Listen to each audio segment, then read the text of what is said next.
در کعبه لباس پشتشون کشاده میپوشند. این چی معنا دارد استاد جان؟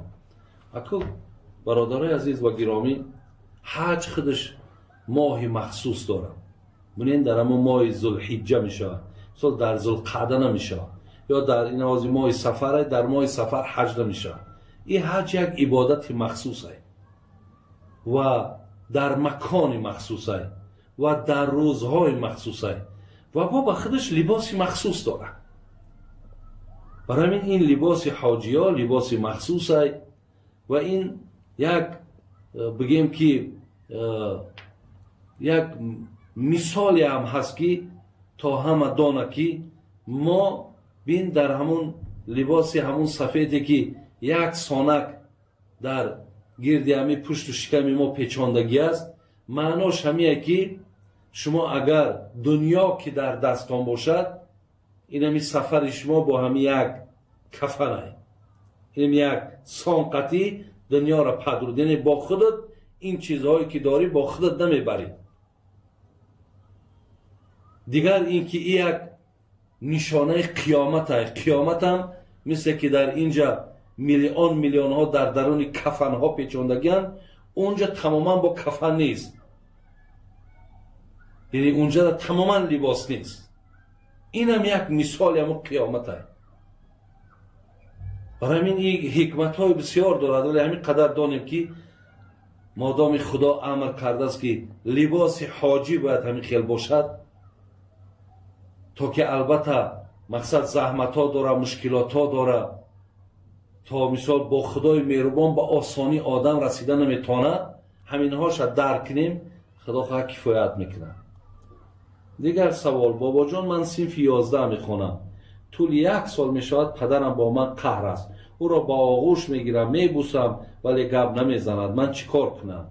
من پدر و مادرها را وقتی که این خیل فرزندایی را که خدا با شما داده است که شما را در آغوش بگیرن، از شما بخشش پرسن، شما این پدر و مادر دل سخت دل سیاه نشوید. شاید این پدر یا شاید این مادر ولی ندیده است که به حرمتی فرزند که ندیده، ولی این نازت این قهرت امی جهته. پدرها و مادرهای را میدانم که فرزندا را دشنام های کوچگی میتن بیزار شدگیان، دعا میکنن که خدای مهربان تیزتر جانش بگیرن. فرزندای هست که مثال چقدر اذیت عذاب و لطقین میکنن پدر و مادرها را. برای همین وقتی فرزندکایی که شما را در آغوش میگیرن، یگان خطا کردن یا لغزش کردن، شرط نیست که در او دیگه همین 4 زانو بشی نه عاقد کردم، من اعتراضی نیستم. فرزند بشنان، او فرزنده، او بچه، او میوه دیله، او را بشنان، مصلحت شده که بچه جان، دختر جان، تو میدانی که مثال من پدر و مادرم، شما میدانی که آزار ما آزار الله های، بچه جان این کار دیگر نکن که مرا دلم نمیبرداره، بچه جان حرمتم که به قدرم برس. مقصد حاجی را گوش که درباره پدر و مادر چی میگه، یا فلان کتاب بیار، یک کتابک درباره پدر و مادر تو رازیر بیار، بچه میره بخوان ببین پدر و مادر چی حق داره. شما فرزندا را تربیه کنین، فرزندا را عاق نکن، فرزندا قهر نکن. این به ضرر میگن همون قهر دیوانه، ضرر دیوانه. شما فرزندا را وقتی شما را آغوش دا بگیرن پیشتون بیا بگه ببخشم، الله را با این تواناییش میگه بخشیدن دوست میدارم. برای این پدر و مادرها شما فرزندا را ببخشید، چی لرزشی میکنن ببخشش، نصیحتش کن، انشاءالله همش خوب میشه. الله مهربان توفیق دهد که این خواهرچه ما است یا دادرچه است، مثلا از شما خواهش میکند، عذر میخواهد، شما عذری را خواهشی را قبول کنید، زیرا با ناشکری نشود و بعد در یگان آفت بزنید، هم فرزندت هم خودت. خب سوال دیگر، در مهاجرت در نقلیات یعنی تاکسی باشی، ناخواست ماشینت با صدمه دچار شود و همان شخص وفات کند، آیا شهید می شود یا نه؟ یعنی در غریبی برادران عزیز و گرامی وقتی شما در صدمه میزنین این معنای شهیدی را ندارد، ولی از بس که غریب که هستین انشاءالله هر کسی در غریبی بگذرد درجه شهادت هم میبرد. شما از حساب این مقام و مرتبتون حساب غریبی تونه. لیکن شهیدها را پیامبر نازنین گفت است که از شهدا خمستون، شهیدا 5 نوند، در بعضی حدیث ها 7 نوش هم آمده است. یکم میگه المطعون، کسی که از کسل طاعون یعنی از وبا، از ویروس، اینمی کرونا ویروس کسی میبرد این میگه درجه شهادت میبرد. دو میگه المبتون، کسی که شکم درد میبرد یعنی شکم رو میشود همین هم درجه شهادت میبرد. سه میگه الغریق، سیم کسی که در آب غرق میشود. دیگر نفری که در روایت اومده است کسی که در آتش میسوزد اینم شهید میشود.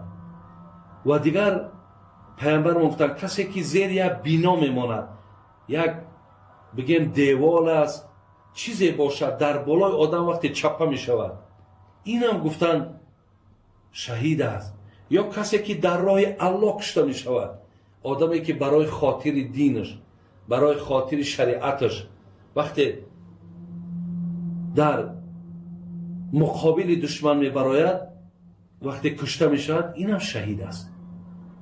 پیامبر گفت کسی از کسلی دقی نفس اسما میگیم از این مثال دنیا میگذره شهید میبره. کدام مادری که در حالت فرزند زاییدن از دنیا میگذرد اینم شهید میگذرد. اینا شهیدن. ولی کسی در صدمه دچار میشود مقصد اینها را شهیدم که نباشند، لیکن انشاءالله درجه مؤمنی میبرین کو، درجه مسلمانی میبرین کو. اگر غریب باشین انشاءالله شهید شما. الله مهربان حفظتان کنه.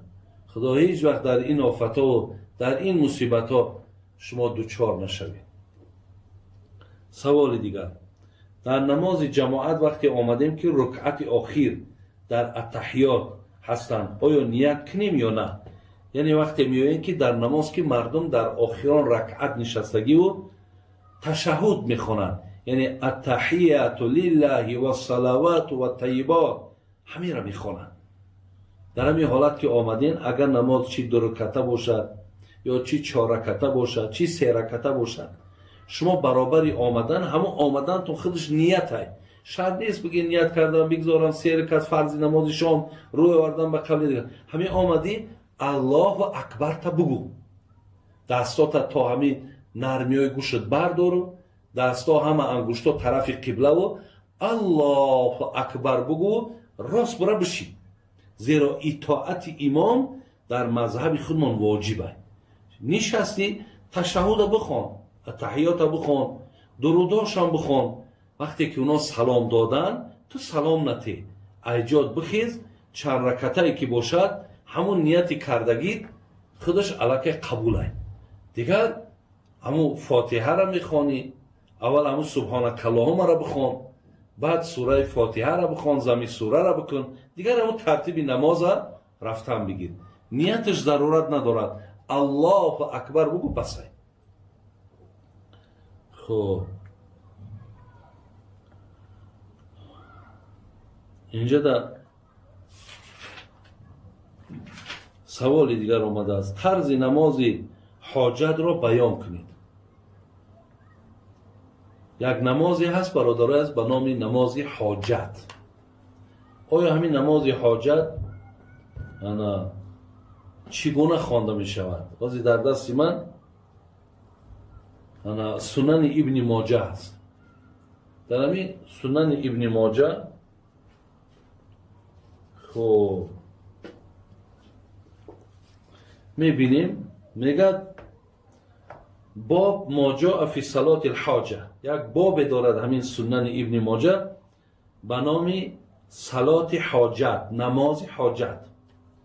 اینجا دخیل که دیگر همه این راوی را من از سوید ابن سعید آمدگی تا دیگر از پیامبر میگه من کانت له حاجت الی الله او الی احد من خلقی، اگر میگه شما حاجتی داشته باشین به سوی الله یا حاجتی داشته باشین به سوی یکی از بنده‌های خدا، یا حاجتی میبراید یا ضرورتی میبراید، چوکان در کن فلیتوضا ولیصلی رکعتین، طهارت کن، میگه 2 رکعت نمازی حاجت بخوان.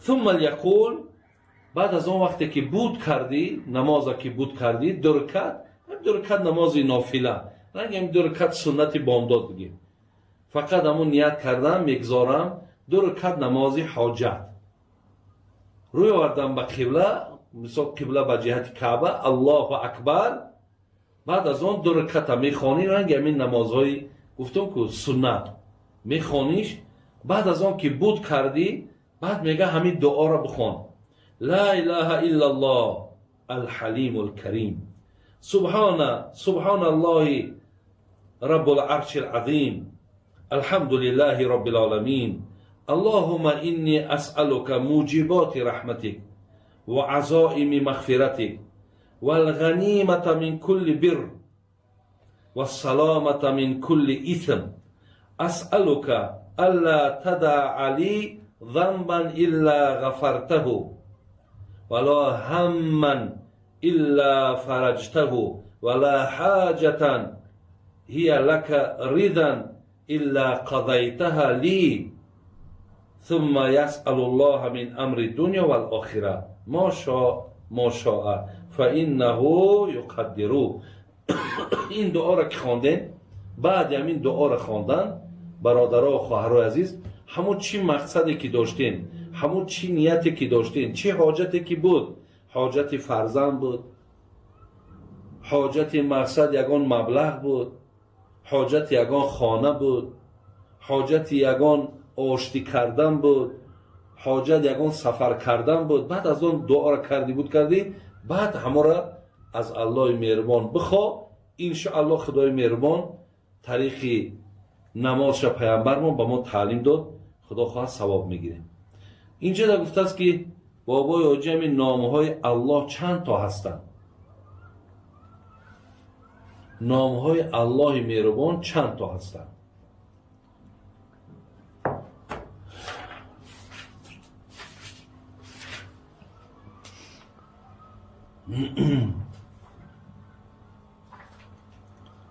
در اینجا حدیثی هست جناب بخاری و مسلم میارد، میگه این لله 99 اسما، از برای الله مهربان 100 الا واحده، از برای الله مهربان 99 نام است. من احصاها دخل الجنه انه ویتر یحب الویتر. برادرای عزیز، میگه هر کسی که همین 99 نام از یاد کند او داخل جنت می شود. شما در اذکار صبح، یعنی ذکرهای سحر، در همین ها را اگر از خود کنید بهترین می شود. ببینید در بسیاری از کتاب ها هست، شما از اینترنت هم میتونید نویسین نامهای خداوند، خودش میبراید. همین را نویسین. ببین من حاضر برای شما میخوانم. هو الله الذي لا اله الا هو الرحمن الرحیم الملك القدوس السلام المؤمن المهيمن العزيز الجبار المتكبر الخالق البارئ المصور الغفار القهار الوهاب الرزاق الفتاح العليم القابض الباسط الخافض الرافع المعز المذل السميع البصير الحكم العادل اللطيف الخبير الحليم العظيم الغفور الشكور العلي الكبير الحفيظ المقيت الحسیب. این خیلی آمده برادر عزیز، همینجا 99 نام از نامهای الله هست. شما هر سحر باید این را خوانین. اگر حفظ کنین، پیامبر میگه کسی حفظش کند او داخلی جنت می شود. من در اینجا صحبت من برادران عزیز قطع میکنم، زیرا که گفتم که در ابتدا که تا توانایی